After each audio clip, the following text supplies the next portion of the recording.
Good morning, everybody. Welcome back to the channel, and it's Friday. Today we're going to be covering another Blind 11 ritual film. Now, we cover these ritual films because many of them occur before the event has happened, and there seems to be some kind of foreshadowing that occurs, right?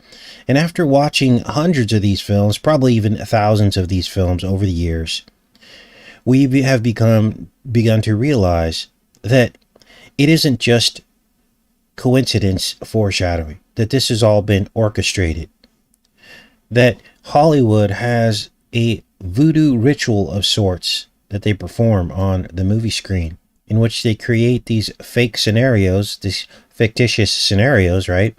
But yet they end up becoming true after they've manipulated the situation in these scenarios and done harm and damage in these scenarios. That, well, they're not fiction at all. They're actually real.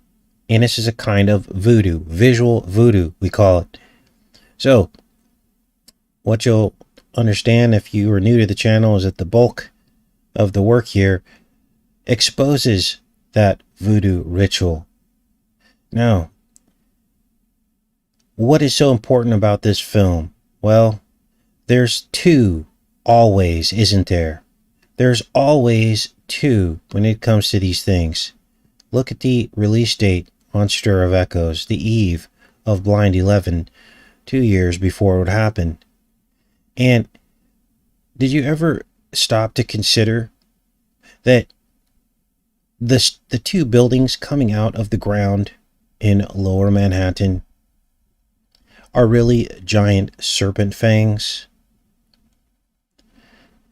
After all, the $sign is a snake wrapped around a pole, isn't it?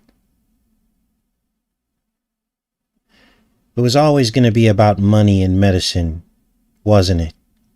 Since the beginning, it was all about the serpent's bite. A poking ritual. Why? Because Eve bit the apple, and then the serpent bit her back in the heel on the crucifixion. Well, in Stir of Echoes, Kevin Bacon gets double poked in the 1999 pre-Blind 11 Stir of Echoes film.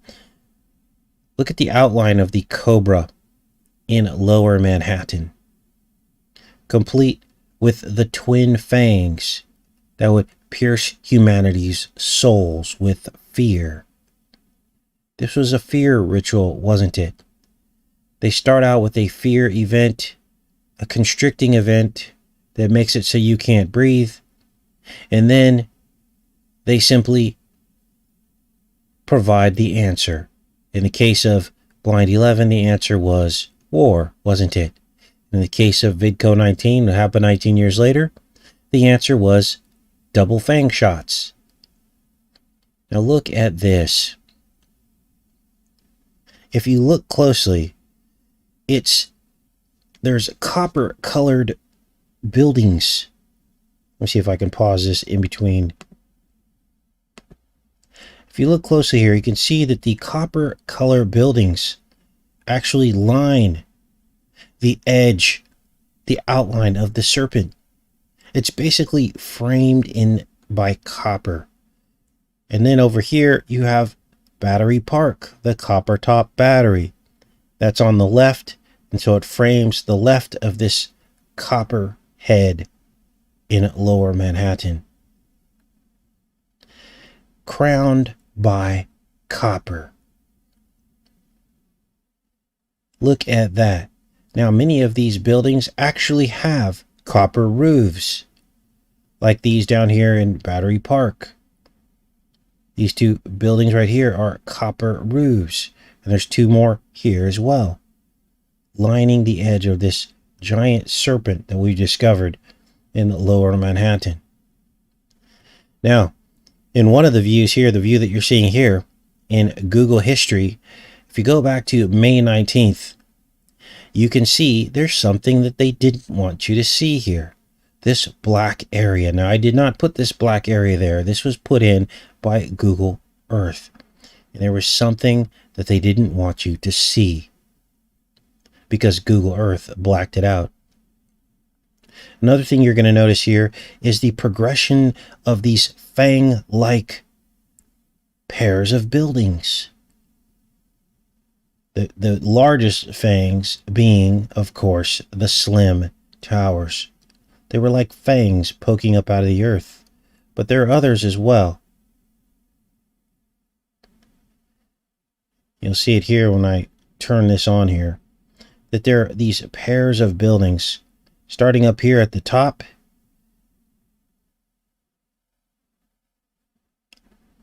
Then you get the pair of copper top buildings on the left, and then of course the slim towers below. So what is this all about? Well, some of it's open to interpretation, but I tried my best to shed that interpretation and just follow the lines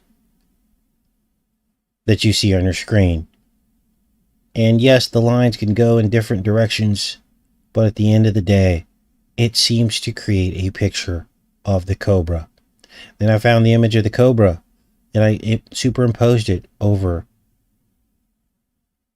what I found in Google Earth, and it seems to be what it is. Now you can even see the eyes of the cobra up here, lining up with the eyes of where it would be on a cobra. Serpent money. The snake wrapped around the pole. See the eyes here? Zoom this up so you can see this. Those become the eyes of the cobra. So it's all there on a spiritual level for those with eyes to see, right? But of course, some will say this is all just made up. But I know what my eyes are showing me, and that is, things are not what they seem in Lower Manhattan. Now, we have been led down a path, haven't we? And it all has to do with 2 jabs or 2 piercings. It's a voodoo ritual. Let's get into the plot of Stir of Echoes, and then all this will begin to make sense, as it does with all these films that we review. So the film is about a father who starts seeing ghosts after he's hypnotized by his sister-in-law. And during the hypnosis, he gets double poked with a safety pin. I mean, this entire film screams smaccination, doesn't it? Now, at that point, Bacon becomes possessed or obsessed, whatever you want to call it. And through the poking ritual, he is grafted into a special club of people who see ghosts. Let's watch a little bit of this so you can get your bearings as to what I'm talking about. You know, I saw a guy in my class get a 2-inch needle stuck into the thick of his arm by my instructor when he was under hypnosis. I saw my class get a 2-inch. You know, I saw a guy in my class get a 2-inch needle stuck into the thick of his arm by my instructor when he was under hypnosis. I saw a picture of it the next day. It left a mark. It left a mark. It left a mark. It left a mark. So obviously this is about a mark, isn't it? Now, Kevin Bacon's here, and he realizes that one of the ghosts is trying to help him solve this girl's murder that happened in his house that he's renting. Of course, the film released on September 10th, the eve of Blind 11, and it released in the year 666, or what is also referred to as 1999. Now, 1999 was the 666 of 2001. How do I know that? Well, lots of weird movies came out in 1999 that seem to foreshadow Blind 11. So this is a needle poking ritual. Watch. How's your hand? What do you mean? Dude, I stuck a safety pin in your hand. You were very cooperative. So she sticks this safety pin in his hand. Let me turn the volume up just a little. Oh, I guess it's maxed out here, so you guys are good. She sticks a safety pin in his hand. It was a side of you I hadn't seen before. That happened. And asked you to bleed on one side, but not the other. You said it didn't The hell hurt. with the pin. I want to know more about Joey Luca.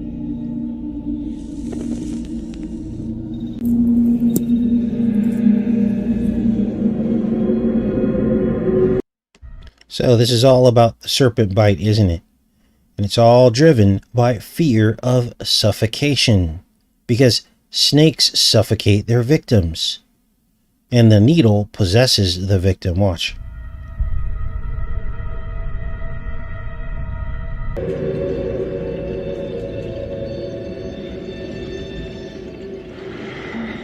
Now, as you just saw there, basically he sees the clock on the wall, doesn't he? Or on the bedpost there, nightstand.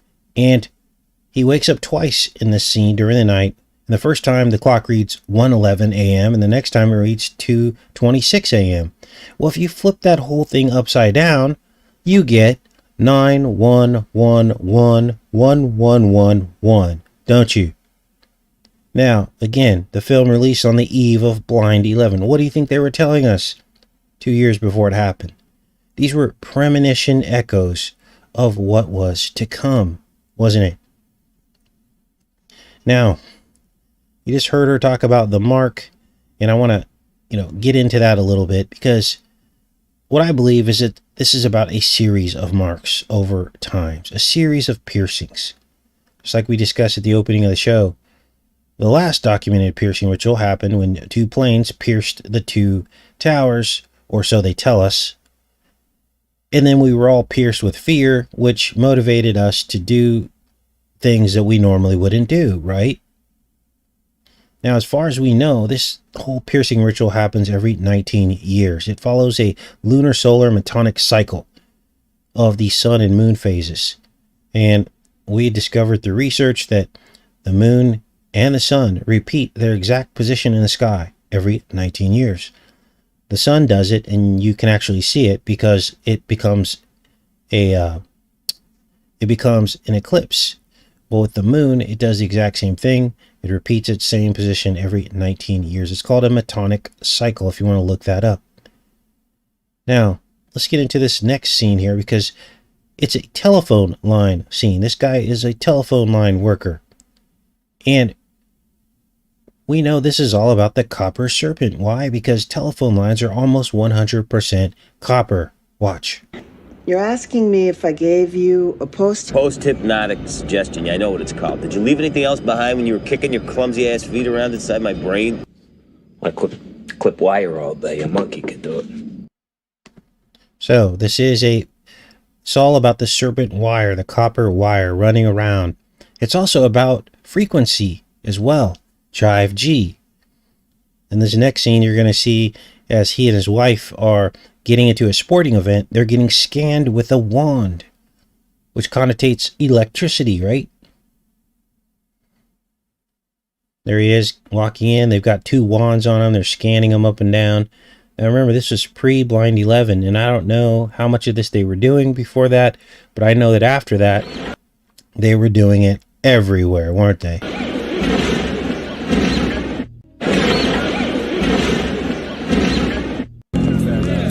Now, in this scene, she meets with this seer that she ran into at a cemetery that her son started talking to, and the seer tells her, meet me at such and such address. Why? Because she's trying to get some insight onto what's going on with her husband, trying to understand why he's acting all crazy, why he's seeing things, and all these things. Now look at this. Where does he ask to meet her? The place is called the Third Eye. Watch. There you see right here, the third eye. Now, why is this important? Well, the serpent wants to fill your lamp with darkness instead of the light of the Holy Spirit, doesn't he? And because Jesus said, the eye is the lamp of the body. If your eye is single, your body will be full of light. If it is dark, it will be full of darkness. Now, I'm paraphrasing there, but you can go back and look that verse up in the Bible. What do you think the lamp is? It is the seat of your soul. It is probably your pineal gland, which some people call your third eye. Now, I believe how he enters into our seat of our soul is supernatural. In other words, I don't believe that you have to clean it or worry about calcium and all these other things when it comes to how you interact spiritually with God. In fact, there may be a supernatural component to it where you receive the Holy Spirit when you begin to worship him and love him And that might supernaturally clean whatever it is you need to clean to strengthen your faith with God. But don't get hung up on this. It's just an antenna in your brain, okay? It doesn't have special powers. It isn't anything special. It's a part of your anatomy. It's your interface to the spiritual world. Your interface to God, but also the devil can come in you. And probably when he possesses you, it probably goes into the third eye as well. Let's keep watching here.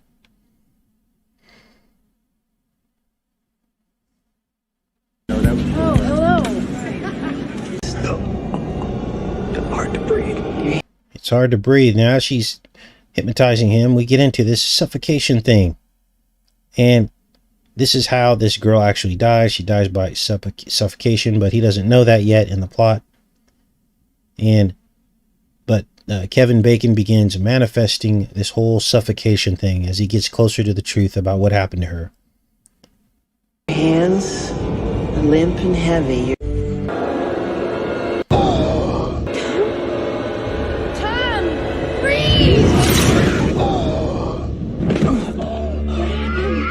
Nowhere. Tom, I want you to look at the screen. Now, I tried to, mute some of the scenes where the sound is pretty graphic, because you can't have graphic sound that can stick with you. Try to get rid of the jump scares, because you don't need that in your brain either. But we needed to decode this film, okay? Needed to happen. Because at this point, after the piercing voodoo ritual that happens to Kevin Bacon, he becomes possessed. You're going to notice a serpent tattoo on his back. Here's the suffocation.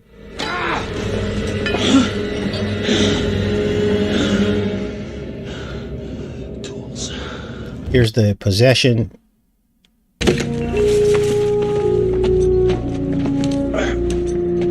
He digs up the entire yard. Practice it. Run it by me once. I want to see how it sounds out loud. Anything else? There's the serpent on his back. So this isn't just all made up. This is all about the serpent, you guys. He runs this reality. And the sooner we come to terms with that, then you can stay out of his way. You become no part of this world. But if you're invested in this world that is run by the serpent, then you're going to fall for every trick that he, leaves for you, right? Tom, can you turn around and look at me while I'm talking to you? Exactly. Don't you understand? I'm supposed to dig. So he starts digging in the yard, and then he's digging in the basement, pulverizing concrete. All foreshadowings of Blind 11.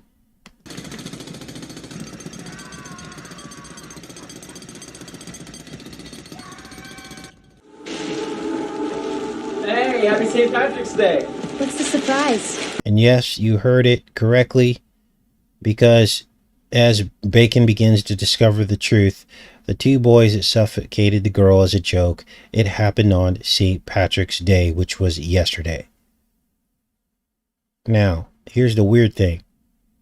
Yesterday was the day that I finally decided to decode this film. This is when I started watching, and I had no idea there was this St. Patrick's Day aspect to it. So I'm sitting here decoding this film, and this scene pops up, and I'm getting like chills, right? I'm going, wow, this was ordained to happen. Because why does God do that? Because it has extra significance, doesn't it?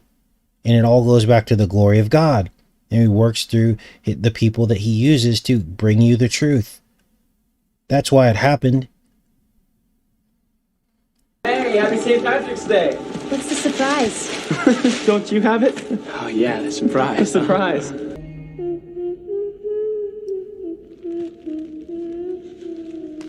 Now,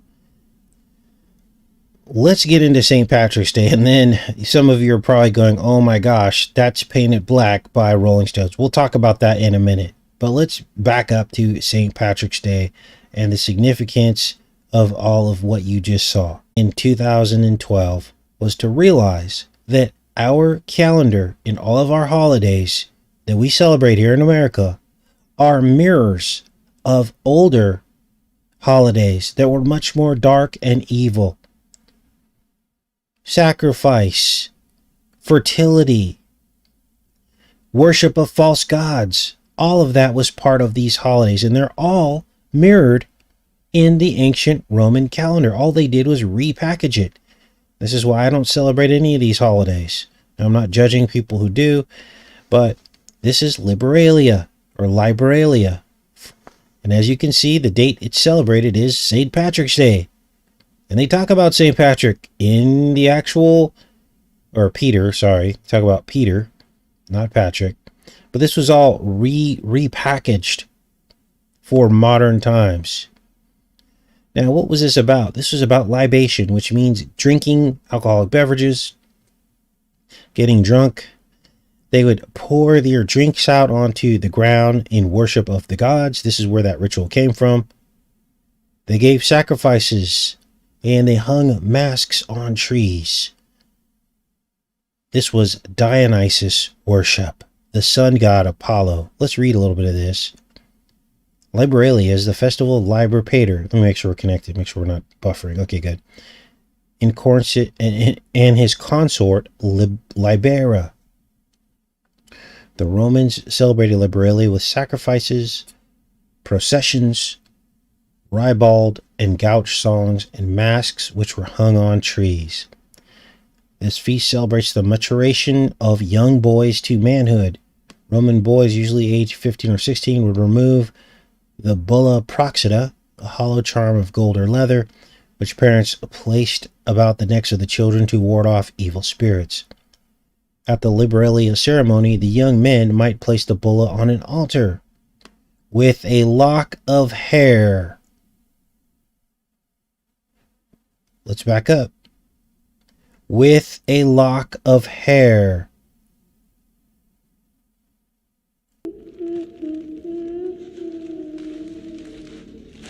Nice. With a lock of hair. Are you getting chills yet? Because I am. Look at her, what she's holding in her hand. A lock of hair. And this is actually what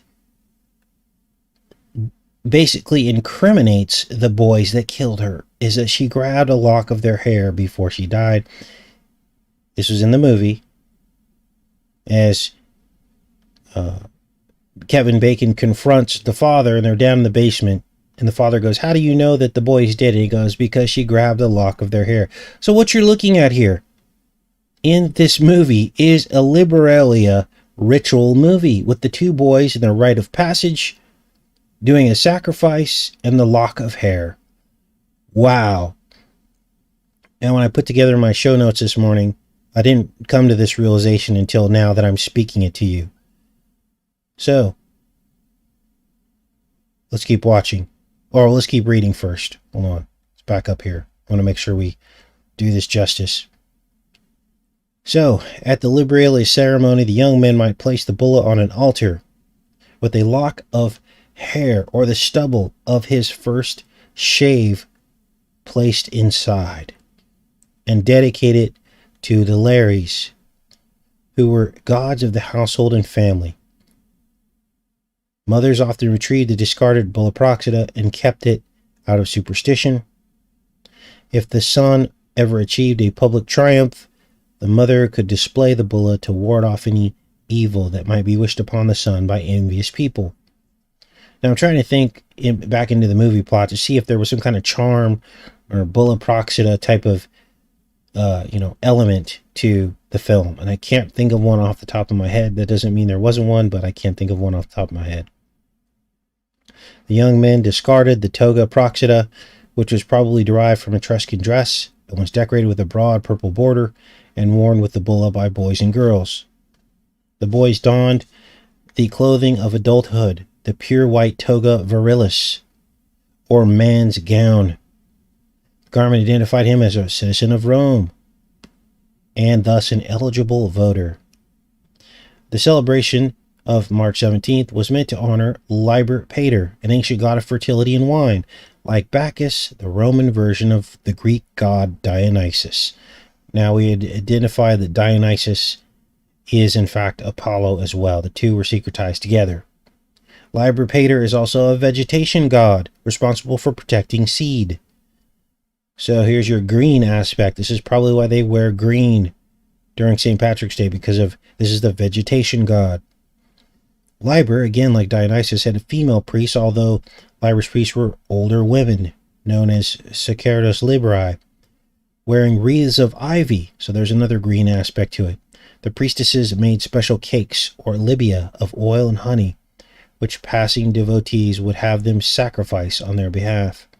Over time, this feast evolved and included the goddess Libera, Liber Pater's consort, and the feast divided so that Liber governed the male seed and Liberia the female.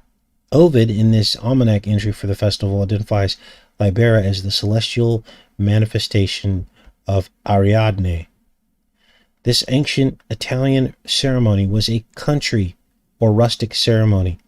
Processional featured large phallus. Look at this. Unbelievable. Which the devotees carried through the countryside to bring the blessing of fertility to the land and the people. So they worshipped a giant whiner, we'll call it. Procession in the phallus were meant also to protect the crops from evil. So, false worship. At the end of the procession, a virtuous and respected matron placed a wreath upon the phallus. Related to the celebration of Liberalia is the procession of Argei, celebrated on March 16th and 17th. So here's another festival linked into all this. The Argei were 27 sacred shrines created by the Numina, very powerful ancient gods who are divine beings without form or face. So this could be the without form or face could be like the plastic pulled over a person where you can't see their form or their face. Modern scholars have not discovered their meaning or use because they were found throughout the regions of Rome. 30 figures were also called Argei, were fashioned from rushes into shapes resembling men. Later in the year, they were tossed into the river. The origin of this celebration is not clear, but many scholars feel that it may have been a ritualistic offering meant to appease and praise the Numa, and that the 30 Argei probably represented the 30 elder Roman curiae. So, some documents indicate that the Argei, sacred places, took their names from the chieftains who came with Hercules. While Liberalia is a relatively unknown event in modern times, references to Liberalia and the Roman goddess Liberia are still found today online and in astrology, well, and in St. Patrick's Day, right? As we just read. So let's keep going with this. So, listen again as she sings Paint It Black.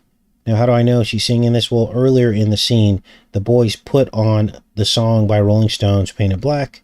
They put it on before they suffocate her. Now, I muted some of these clips because it's just, the sound is graphic, as I mentioned earlier. But what does this mean? Let's play this back again. Oh, yeah, the surprise. The surprise.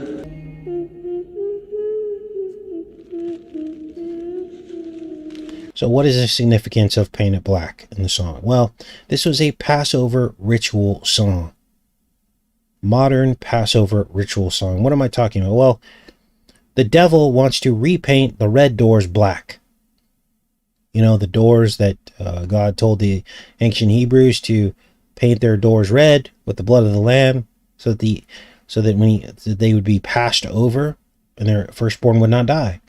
Well, the devil wants to repaint the red doors black so that the Hebrew children will die along with the Pharaoh's children. And that's where we come full circle, all the way back to the beginning of this decode, where we identified the snake in Lower Manhattan.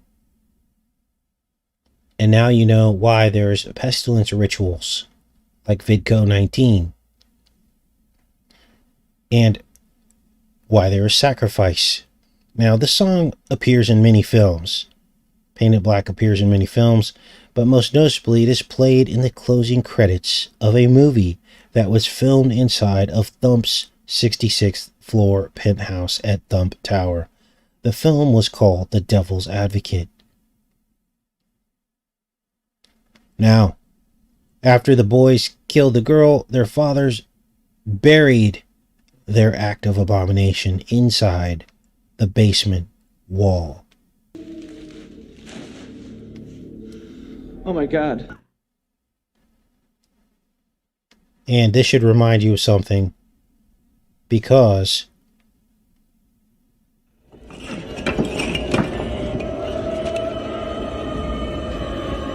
there have been at least 8 stories that we've covered on this channel in the past 2 months of people being found buried in walls.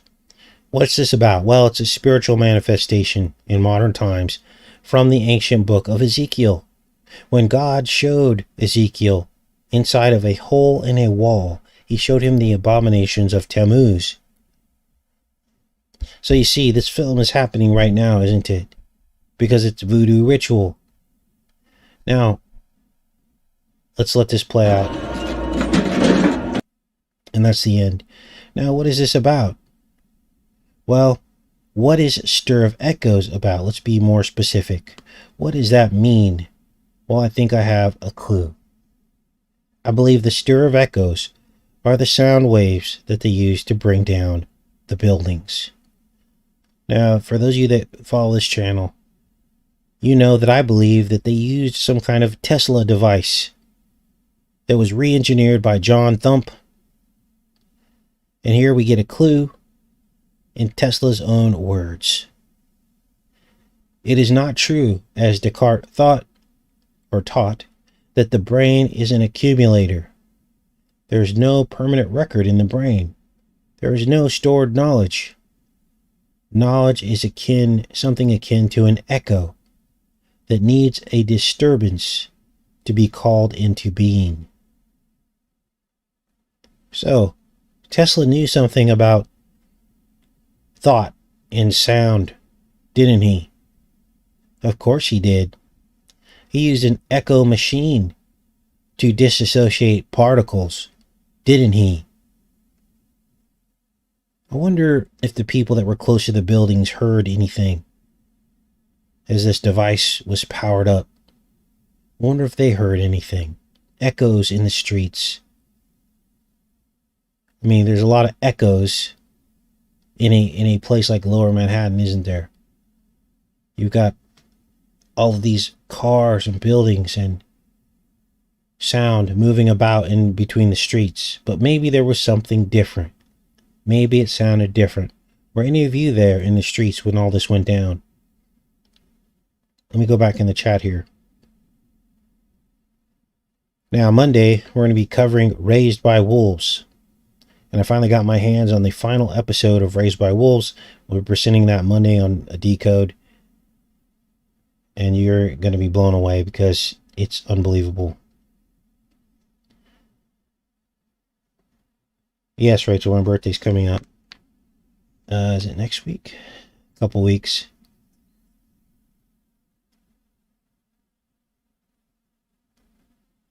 All right.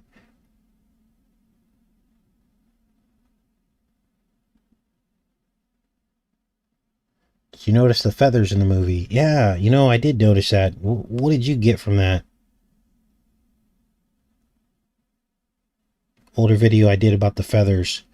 Let me think if I can remember that.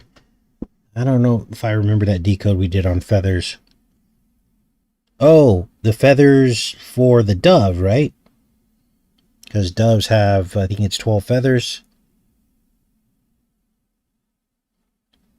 We compare that to the 12 disciples under the wing of the dove himself, Jesus, right? But maybe you're talking about a different decode.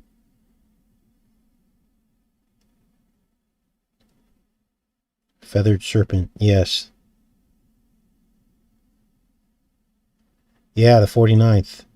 Be 49. Guess that's an important year in someone's life. I don't feel 49 though. Feathers are used in many rituals. Yes, they are. That's a great point, staying weird. History in reverse, same as always. Yes, fake truth. Absolutely. What's the deal with Google Earth and maps and animals, etc.? Well, everything is about animals. You know, I had some thoughts this morning. on something, and I was thinking about the serpent, and God said he was the lowest beast of the field. Is there some kind of component that ties what's happening here on earth to what's happening in heaven? Because the serpent was made the lowest of the field. He was put down to the ground, and this is why we see snakes today. But is there a counterpart, a spiritual counterpart in the spiritual space that we don't see? There has to be, because I can't imagine that a real snake, or maybe it was a dragon, came into the garden on a physical level. Now, I could be off on that, but that's just my opinion. I like to think about these things. Because if you think about it, okay, so let's assume that the snakes we see on the ground today are a result of the serpent curse, right? Well, then there would only be one snake on the ground, right? The original snake that was cursed. But yet we see them everywhere. So there has to be some kind of separation between those meanings. Similar but separate. So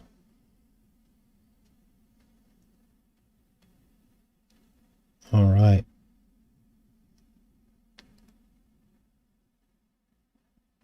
Omicron is a serpent next to a crown. Serpens. Yes, Quetzalcoatl once again, Rachel. The crowned serpent. Yes. Trump Tower has no 13th door, so off by one at this point. No, 13th floor, I think you meant to say.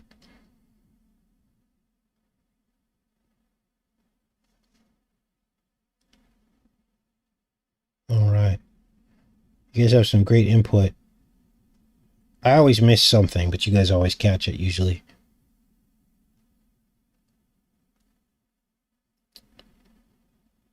Yes, he wants our crown, doesn't he? Today's decode is Stir of Echoes. Film that came out in 1999, but we're pretty much done. I'm just in the chat hanging out with you guys until the show's over.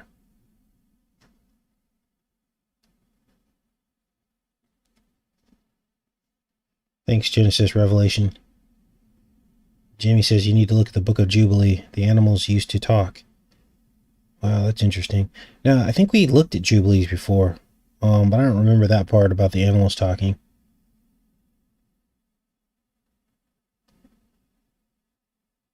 So, we'll be back on the weekend probably. I'll do an update on what's going on in the news. There have been some developments. We're actually now starting to send physical U.S. vets into Ukraine. Now, this is about the dumbest thing you can do, because for the handful of people that you send over there, the cost is that you're going to really piss off Putin, aren't you? I mean, not that we're supposed to be in fear, not that any of this is real, but the whole point of staying out and sending the weapons in was to not provoke and get into a conflict directly with Russia, right? So here we are thinking we're sly, sending in vets. This is just unbelievable. And now these guys are so lost, thinking they're going to make a difference, buying the lie once again. It's all just lies, and they're giving themselves up willingly as a sacrifice. Just blows me away. So we'll talk about that probably tomorrow. I'll probably do a pre-recorded show tomorrow for you guys so I can hang out in the chat a little bit on the weekend. And a couple other developments. Basically, we're now receiving all of our news from just American sources. America and the UK. They've muzzled Putin. And so, but yet, here's the crazy thing. The mainstream media is able to watch Putin and report on and look at all the things that he's putting out. And then they repackage it and just tell us, oh, he said this and he said that. But we can't see it? What are we, in second grade? Just enrages me that they can do that. So, we'll get into some of that tomorrow. And I hope you guys have a great weekend. And I'll talk to you soon. Take care and be safe, everybody.